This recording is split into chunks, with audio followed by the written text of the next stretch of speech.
Hi, I'm Mike Lassell, the nursery manager at Amsterdam Garden Center, and today I'm going to show you how to dormant prune your plum tree. We have three objectives. Number one, create good plant structure.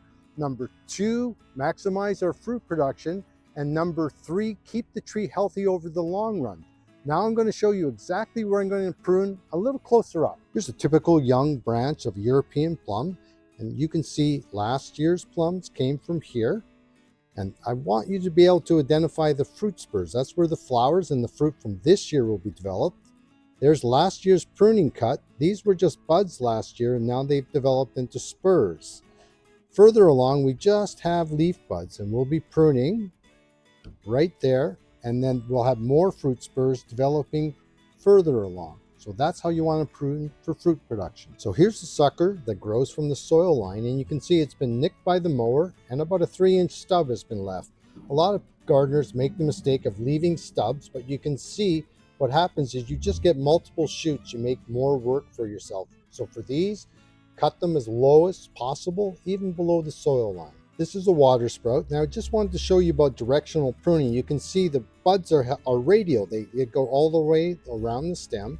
So what you want to do is you've got to remember that the last bud you prune, that's the direction the branch is going to grow in, and we don't want that growing back in towards the tree. These are suckers. They come from the rootstock, and you want to remove all of them. But remember, prune them as low as possible, or you'll land up with a lot more shoots. So these are water sprouts. They look like suckers, but they grow instead on horizontal branches.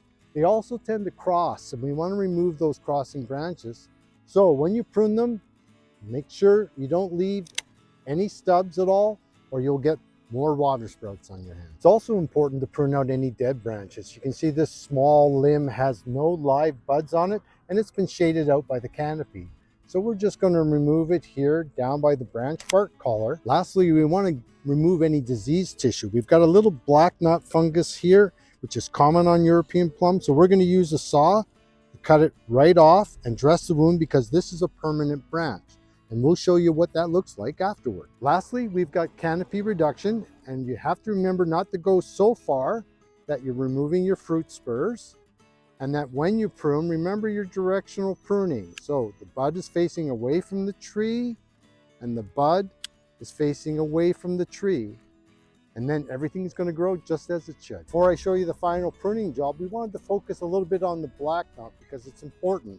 So as you can see, we have taken all the knots off using a saw, and then we're going to use some non-asphalt pruning paint, and it's just easier to use a finger, and then we're going to dab it on.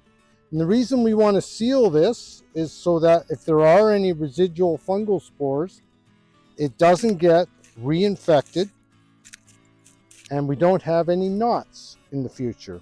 So that's all you really need to do. Make sure you sterilize your saw afterwards using Lysol. So here's the finished product. The pruning's all done. We have great air circulation. We've brought the crown down to about 11 feet, so it's easy picking, and we have plenty of fruit spurs left, so you'll have lots of plums this late summer to fall.